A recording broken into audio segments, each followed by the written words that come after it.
Vocês vão se deparar com esse paciente aí? Não. Todos os dias. Eu tenho a impressão que é uma das doenças mais prevalentes no posto. Eu acho que só perde para a síndrome metabólica, né? Hipertensão, diabetes, epidemia, obesidade. Eu acho que perde para a ansiedade. Eu acho que logo depois é isso. São as doenças respiratórias crônicas, né? Como asma e DPOC. Então, se vocês querem trabalhar no posto, vocês não podem se dar o luxo de não saber abordar um paciente desse. Alguém aqui não quer trabalhar de maneira alguma nas emergências? Ah, não quero ir para as emergências. Ah, eu não quero, não. Tá, então eu vou melhorar a minha pergunta. Alguém aqui não vai trabalhar de maneira alguma na A emergência? gente não pode garantir isso. Não, é que eu garanti nada. Então todo mundo corre o risco de precisar dar um plantão. Tendo em vista que tem 87 mil médicos inscritos na média, Não vai negar nada. De modo que então vocês têm dúvida que esse paciente aí chega com crise na emergência? Então vocês podem não saber abordar esse paciente? Dito isso, então vale a pena a gente conversar um pouco aqui em plena sexta-feira à tarde, não é? Se eu perguntar lá na prova de vocês, definam o que é asma. O que é que vocês escreveriam?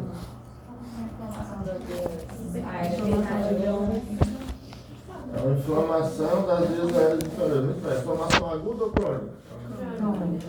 E o que que essa inflamação causa? hiperreatividade crônica, Que leva ao quê? vasculação Constrição. E essa broncoconstricção é persistente? Não.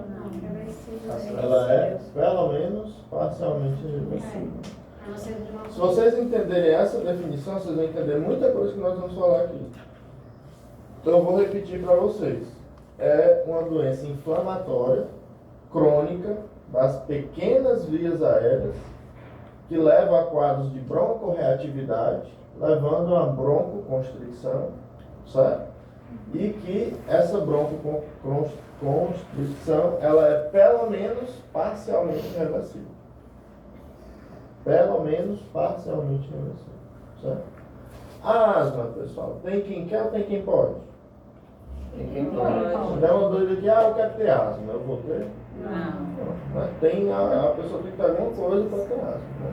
E o que é essa coisa? 90% dos pacientes asmáticos, eles têm que tipo de asma? Asma atópica, asma alérgica, né? E não é comum pessoas que têm asma ter outras manifestações de atopia? Sim. É ou não é comum pessoas que têm asma terem parentes de primeiro grau com essas outras atopias ou até mesmo com a asma? Então deve ter um componente genético associado a isso. Mas é só a genética? Não. Todo mundo que tem a predisposição genética a ter asma, de fato a terá? Todo mundo que tem o genótipo vai expressar o fenótipo da asma? Não. Então deve ter algum fator ambiental que contribui para isso. A asma ela é mais comum no meio rural, lá na Lagoa do Juvenal, ou no meio urbano? Urbano. Meio urbano. Então deve ter alguma coisa no meio urbano que contribui para que a asma apareça. O que deve ser? Poluição. Então a poluição das grandes cidades, né? A poluição induzida pelas indústrias, ela é um forte fator indutor da expressão do fenótipo da asma em quem tem a carga genética, tornando suscetível. Existem ou não existem fatores intrauterinos que predispõem? Sim. Por exemplo, prematuridade, restrição ao crescimento fetal, exposição da mãe à fumaça do cigarro, seja ativa ou passiva. O bebezinho, depois que nasce, se ele se expor, por exemplo, à fumaça do cigarro, também aumenta o risco. Algumas infecções, principalmente virais, né? Alguns vírus assim bem documentados, né? Como por exemplo o vírus sincicial respiratório, que causa lá os quadros de bronquiolite viral nas criancinhas. Então existem vários fatores, né, que quando incidem em quem tem uma predisposição genética, induz o aparecimento da asma. Do mesmo jeito que boa parte desses fatores também são fatores indutores de quê? Das crises. Em quem já está expressando de fato a doença. Certo? Qual é o perfil clássico de um paciente que tem asma? Qual é a epidemiologia clássica? Criança mais jovem. Qual é a historinha clássica? A criança atópica. É uma criancinha que tem asma, que tem episódio de cansar, de precisar usar bombinha. Quando fica adolescente dá uma melhorada. Na idade adulta a maioria não volta a ter, mas eventualmente um ou outro volta a ter. Mas normalmente volta a ter perto por volta dos 40, não? Na idade adulta. Certo? Mas isso impede, por exemplo, de um adulto que nunca teve asma vir a ter? Não impede, mas isso não é o mais comum, certo? Do mesmo jeito que também é muito comum aquela criança que tem asma, ela ter o quê? Outras manifestações atópicas. Rinite, dermatite atópica, gastrite, esofagite, enterite eosinofílica. Professor, e esses adultos, só uma dúvida, esses adultos que desenvolvem já na fase adulta, eles já tiveram uma sensibilização quando criança? Provavelmente foi algo pouco expressivo na infância, né? Ou provavelmente ele deve ter tido uma forte exposição quando na idade adulta, entendeu? Do mesmo jeito, pessoal, que os parentes de primeiro grau também costumam ter essas manifestações atópicas, seja a própria asma, seja essas outras manifestações de atopia. Então essa é a historinha clássica da asma, certo? E é importante a gente observar isso nos pacientes. É um dos pontos que nos ajuda a dar o diagnóstico. Quais são os 4 sintomas clássicos da asma? Tosse, sibilância. Essa dispneia, ela é uma dispneia contínua, progressiva, ou ela é uma dispneia que aparece em crises? Crises, né? Certo. O que mais? Sibilância. Sibilância, esses sibilos respiratórios, principalmente, eles predominam de uma forma contínua ou eles vêm em crise também? Crises também. O que mais? Desconforto torácico. Tosse seca, né? E o desconforto, a opressão torácica. Né? A maioria dos pacientes tem pelo menos 2 desses sintomas. Boa parte tem 3 ou 4 deles. Certo? Então essa é a apresentação clínica clássica, né? Aquela é a epidemiologia, a boca que eu falei, e essa é a apresentação clínica clássica. São sintomas que aparecem de uma forma intermitente, em crises, né? Com pelo menos 2 desses 4 sintomas. Como é que está geralmente o paciente que tem asma no período fora das crises? Bem, Está praticamente assintomático. Certo? Praticamente assintomático. A não ser que seja aquele quadro já de longa data, que não foi tratado adequadamente, que já tenha acontecido o quê? O tal do remodelamento brônquico. Aí esse paciente pode ter o quê? Sintomas persistentes. Mas a maioria dos pacientes, eles têm os sintomas em crise. Certo? O sibilo da asma, ele tem uma característica específica, né? É isso ou é isso? A asma é uma doença das pequenas vias aéreas. A obstrução nas pequenas vias aéreas predomina na ins ou na ex? Na expiração.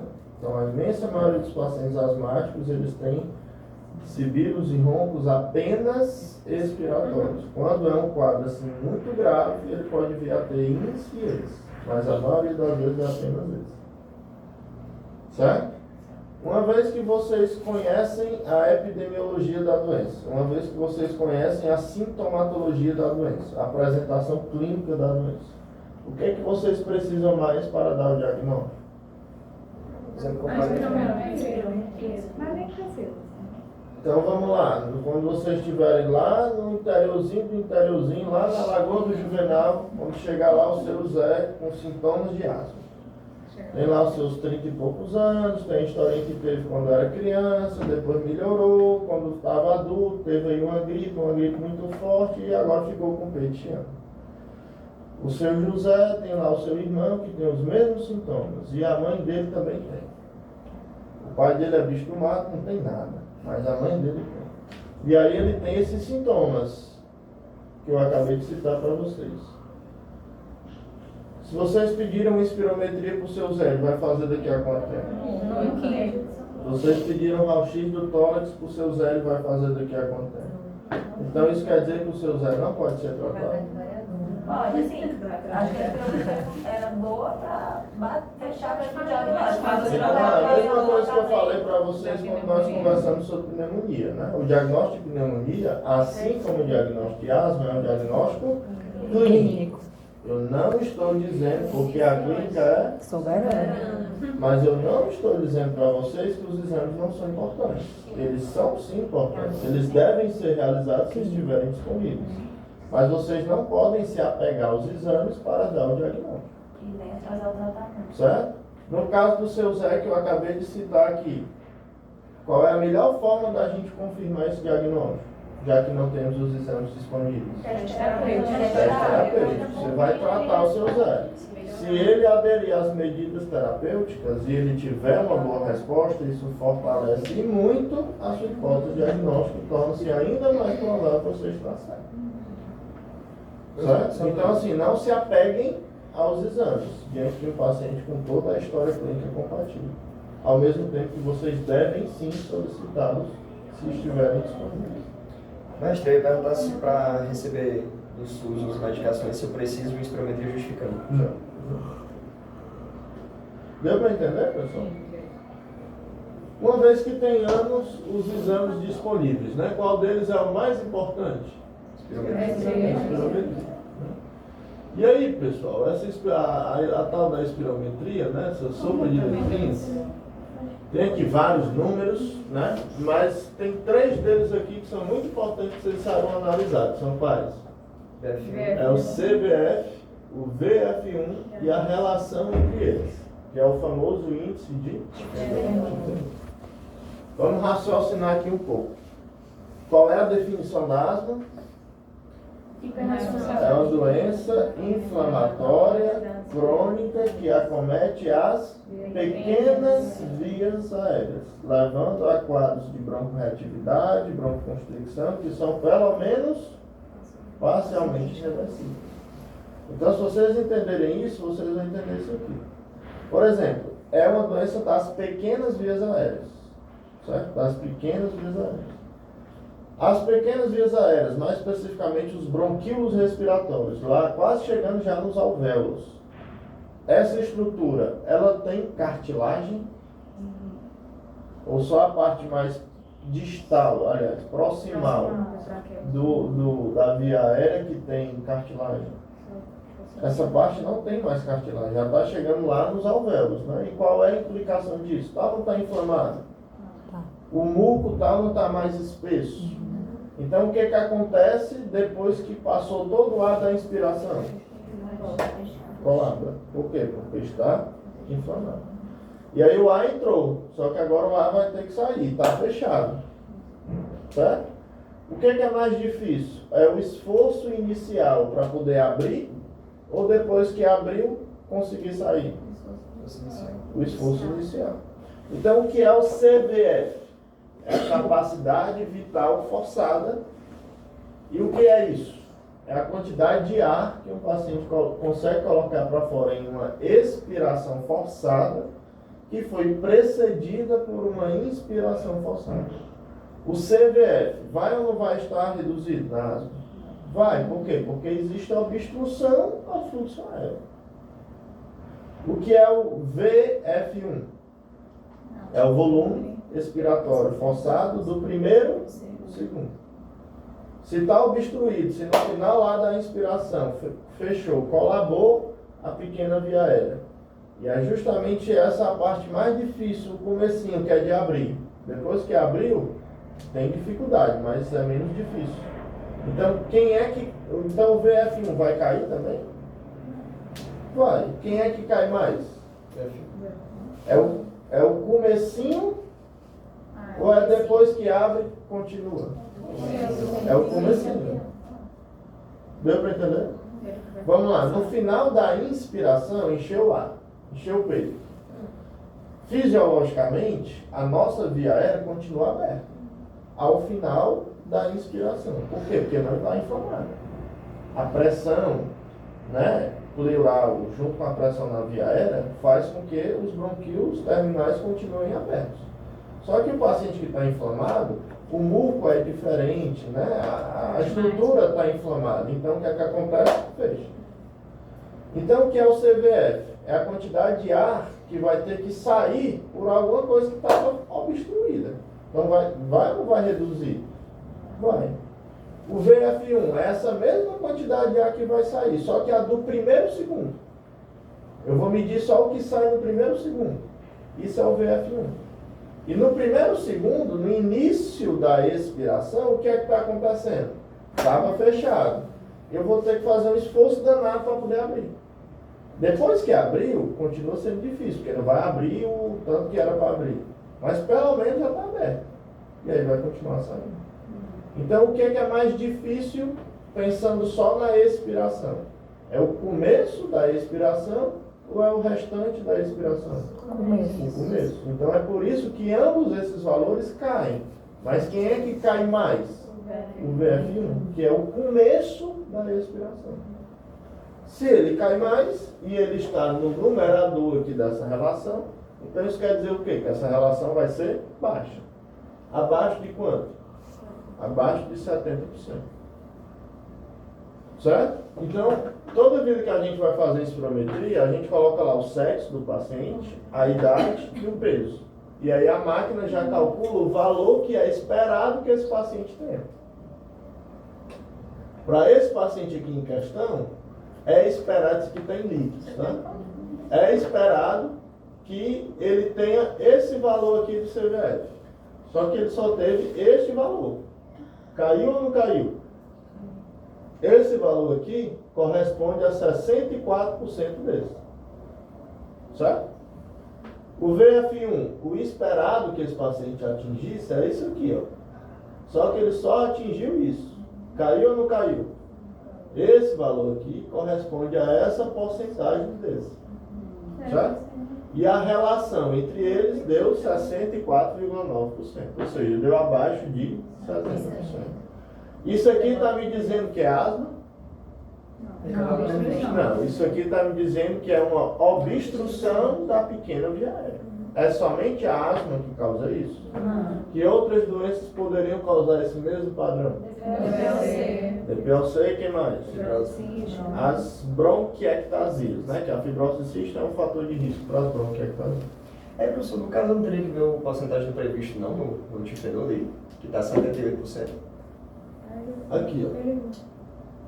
Não, esse valor aqui é o do paciente. Aí, em relação ao previsto, não está 78%. Mas Não. Ali, ó, a terceira coluna. Mas esse aqui, ó, o OBS1 é que é o do paciente. Ah, tá. Eu sempre olhava para o previsto. O previsto é o que a máquina calcula para ele. É o que ele deveria ter.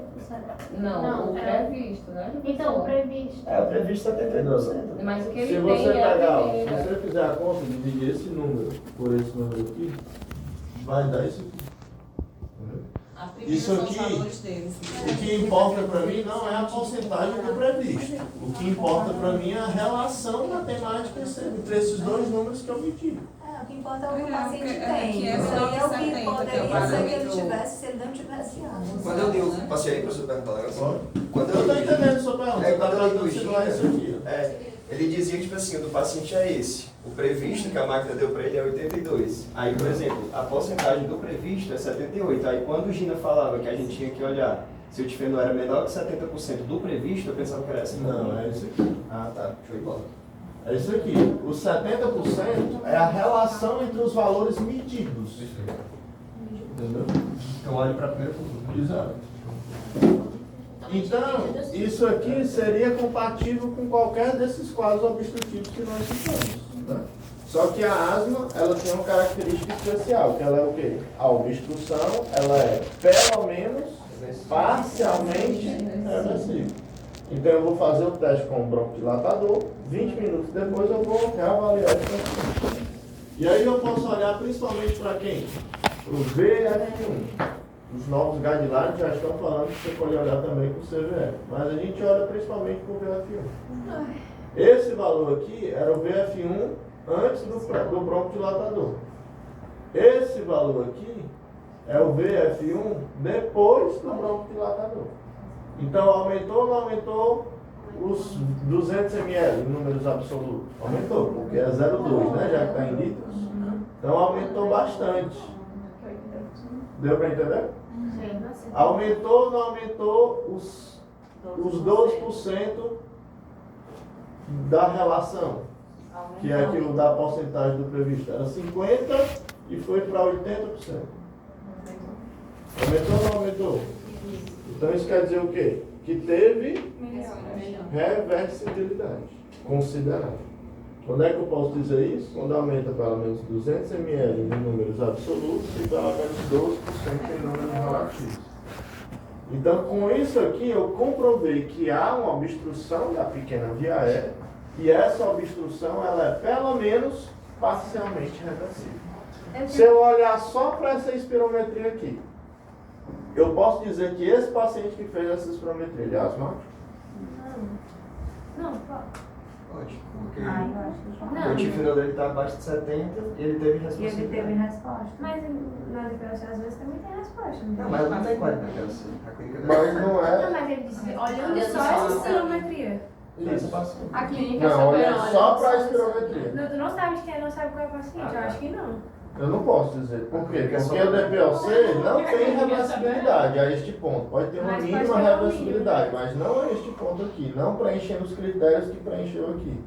Mas existem condições que fazem diagnóstico diferencial com asma que pode sim ter essa reversibilidade. Por exemplo, a tal da GEPA. Quem é a GEPA? É a granulomatose eosinofílica com poliangeite, antigamente chamado de síndrome de Churg-Strauss. É um quadro que tem a obstrução da pequena via aérea e tem reversibilidade.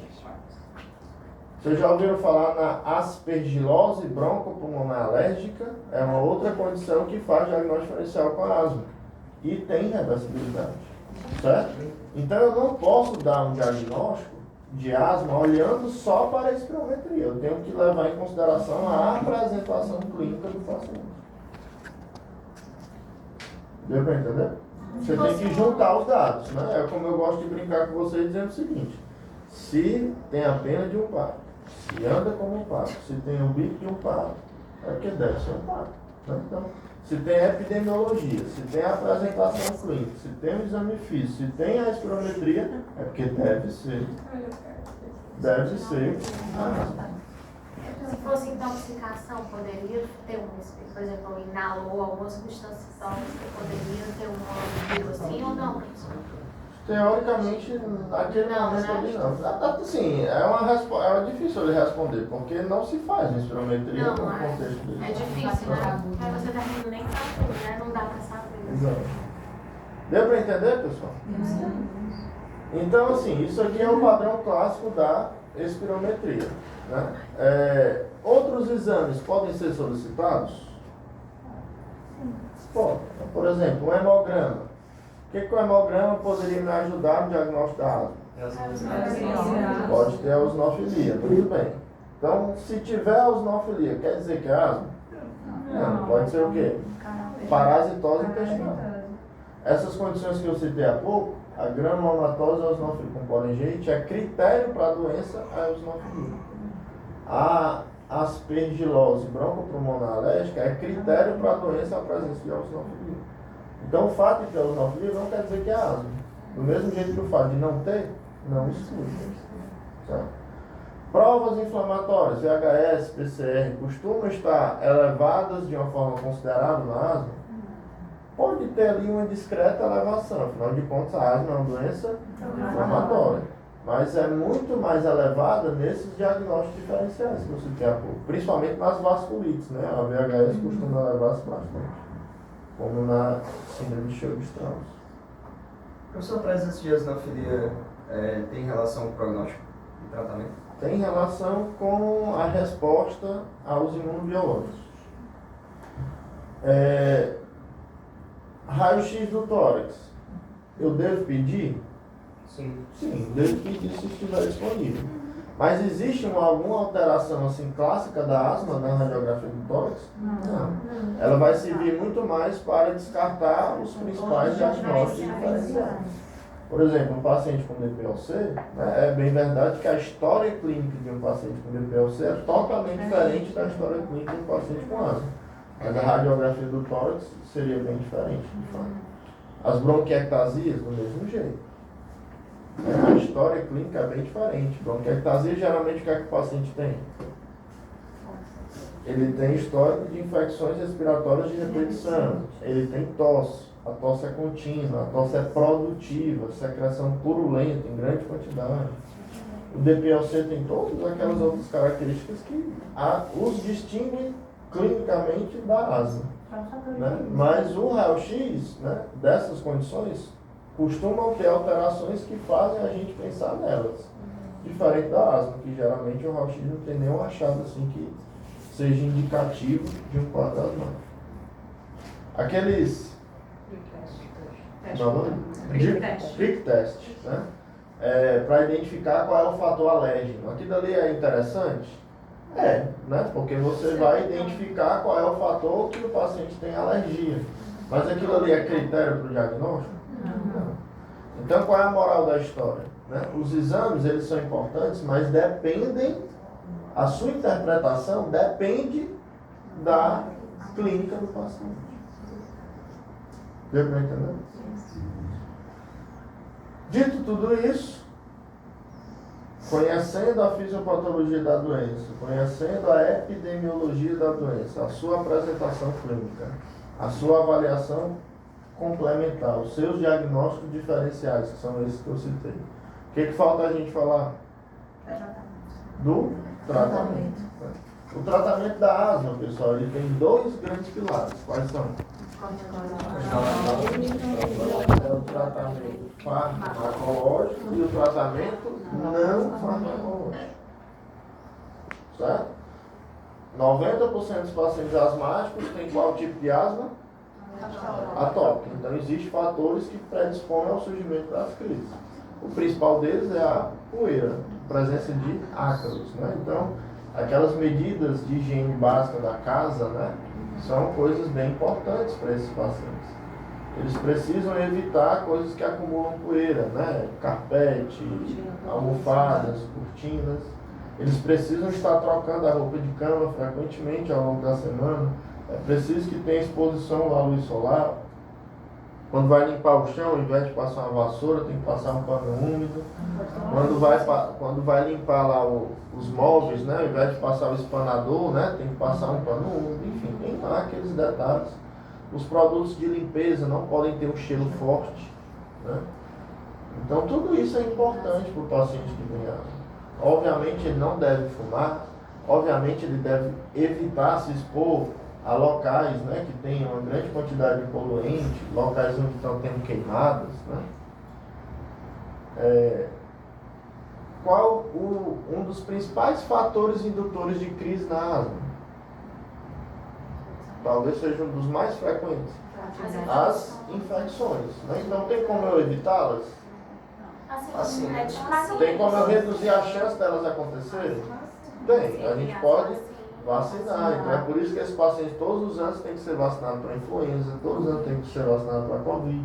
Agora está surgindo aí a vacina do vírus sincicial respiratório. Provavelmente eles vão ter que ficar sendo vacinados também. Qual é a principal bactéria que causa pneumonia nesses pacientes? Pneumococo. Conversamos sobre isso semana passada.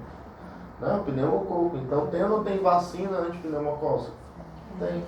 Certo? Então, esses pacientes eles merecem ser vacinados, porque isso reduz a chance deles terem essas infecções e reduz a chance, portanto, deles descompensarem a asma. É ou não é esperado que um paciente asmático ele tenha uma perda da sua capacidade pulmonar ao longo do tempo? É esperado que isso aconteça. O que é que eu posso fazer para reduzir o impacto disso? Reabilitação. Eu vou o quê? Fazer exercícios para aumentar a capacidade dele pulmonar, para na hora que ela começar a cair, essa queda seja menos expressiva. Então tem que botar ele lá para correr atrás dessa cidadã aqui. Difícil. Então tem que fazer exercício físico, né? Isso é uma espécie de um mito, né? As pessoas acham que os pacientes asmáticos não podem fazer atividade física.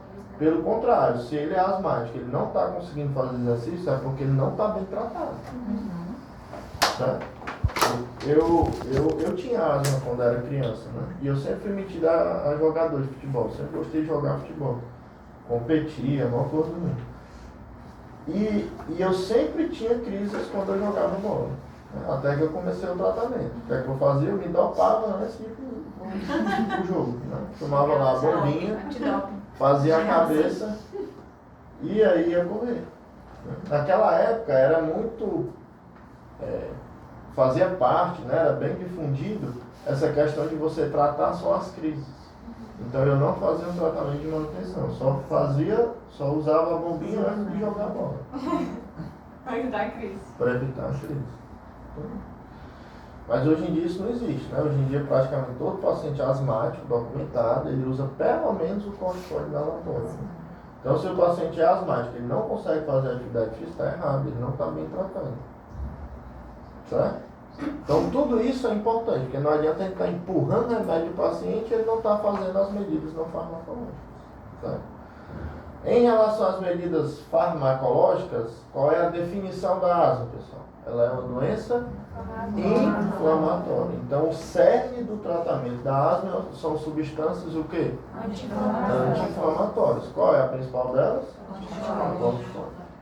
Esta inflamação leva a broncorreatividade, que leva a broncoconstricção. Então faz parte do tratamento da asma quem?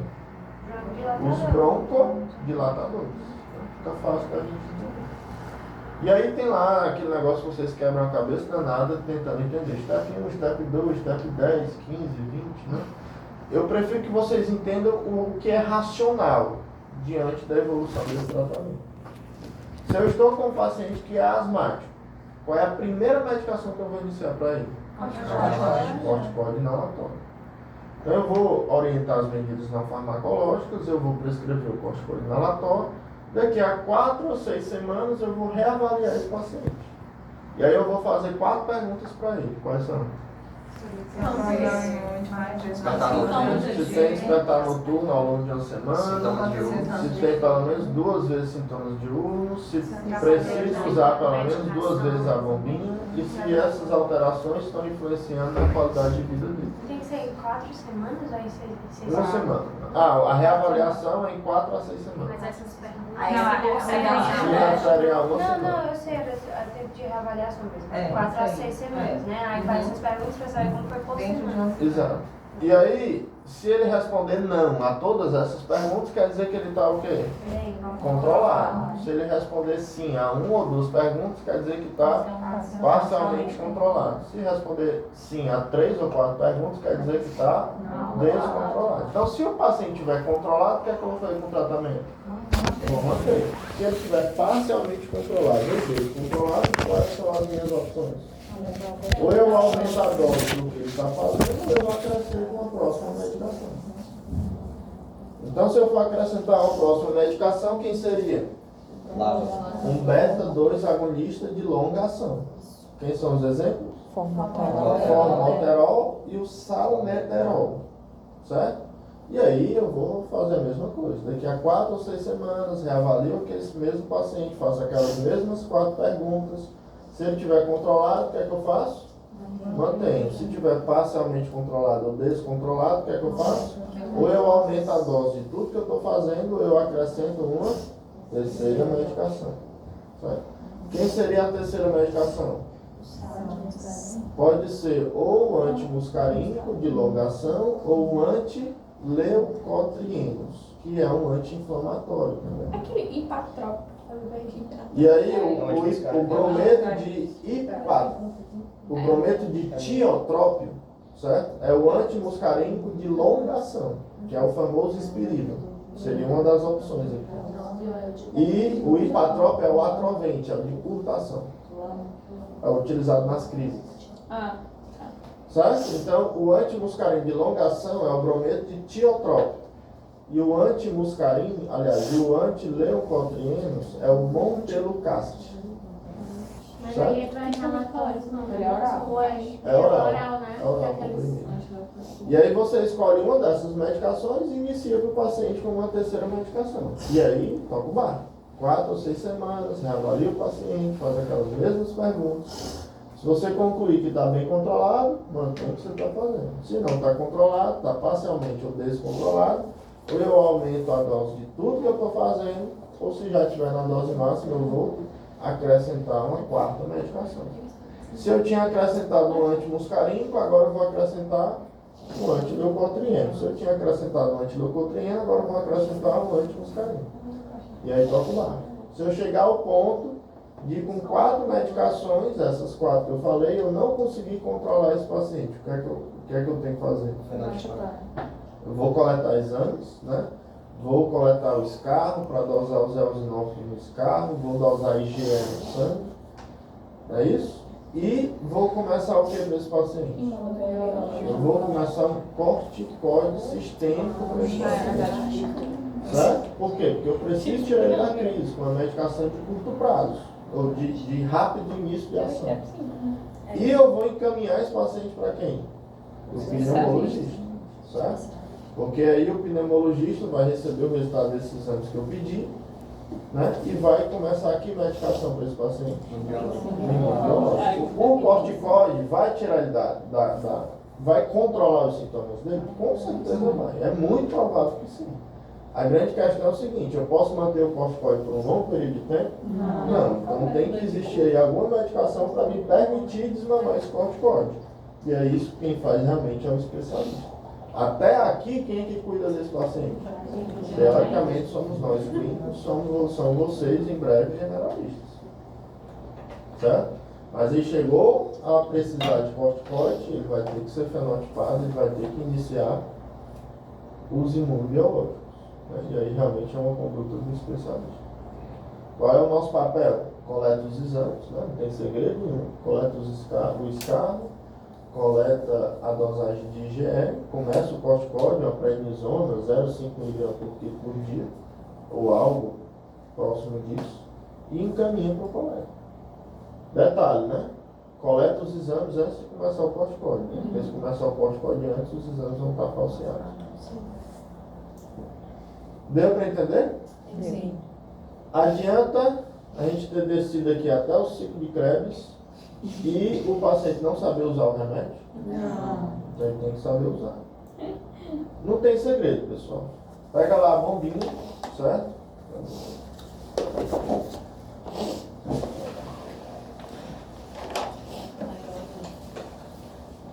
Um detalhe. Para eu graduar, para eu dizer a gravidade da asma, em que momento eu posso dizer isso? Ela é um diagnóstico retrospectivo. O que é uma asma leve? É a asma que pode ser controlada com STEP 1 ou 2. Né? O que é uma asma moderada? É a asma controlada com STEP 3 ou 4. O que é uma asma grave? É aquela que precisa pelo menos do STEP 5. Nas últimas 4 semanas, né? Sim. Então, pessoal, se for a primeira vez que você nunca utilizou, comprou e está vendo se funciona. Né? A primeira coisa que ele tem que fazer é fazer o teste. Né? Aperta aqui para ver se sai o jato. Mas o paciente já sabe que o bicho funciona, né? Então o que é que ele vai fazer toda a vida? Primeira coisa, tem que agitar. Certo? Tem que agitar. Depois tem que tirar a tampinha, né? Não adianta fazer tudo certo e tá fechado. Não vai dar certo. Então pede o paciente para tirar todo o ar do pulmão, acopla o dispositivo na boca dele bem vedado, certo? Tirou todo o ar do pulmão, acopla, puxa o ar de uma vez e aperta, né? Sincronicamente, ao puxar o ar de uma vez, você aperta. Segura o ar, conta até 10 e solta. Certo? Cada puff, sem o espaçador, eu tenho que repetir todo o ciclo. Eu não posso fazer 2 puffs ao mesmo tempo, 3 puffs ao mesmo tempo, 4 puffs, não pode.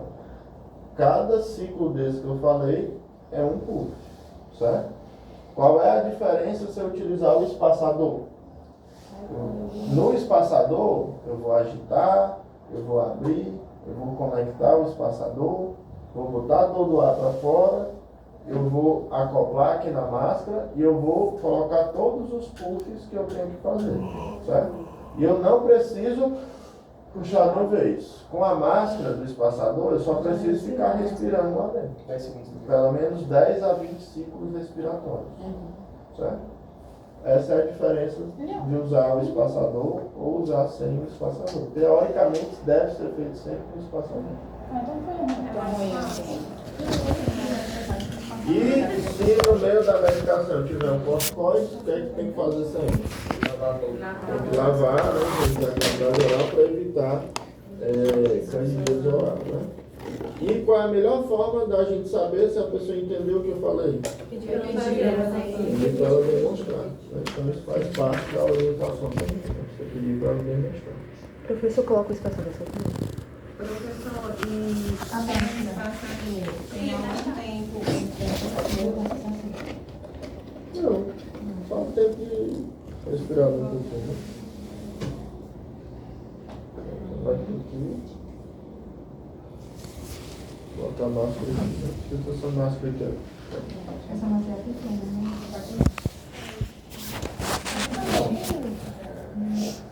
Agita.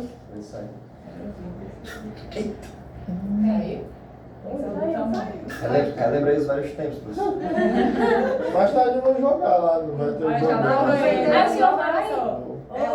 Eu só vou porque eu gosto de vocês, viu? Porque eu tô voltando de lesão. É igual Eu o fui inventar de jogar um jogo meio mais puxado, eu fui esticar a perna demais e abri a virilha. Hoje é o dia mais legal, é o dia do carimba. Ah, A nossa diva do carimba não vai. porque tô morando longe agora, lá no Porto das Dunas. É meio eu moro mais longe. É, né?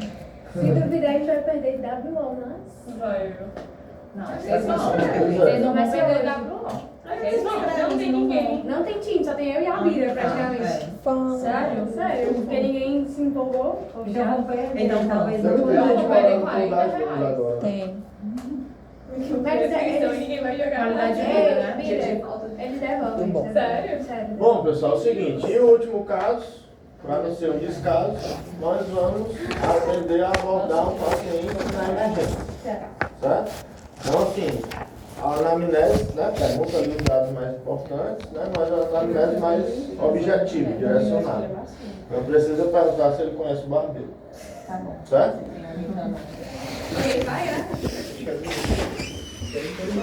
Aí tem lá o exame físico, viu? Para vocês verem o resultado. Depois vocês escolherem a história, tem o exame físico no slide.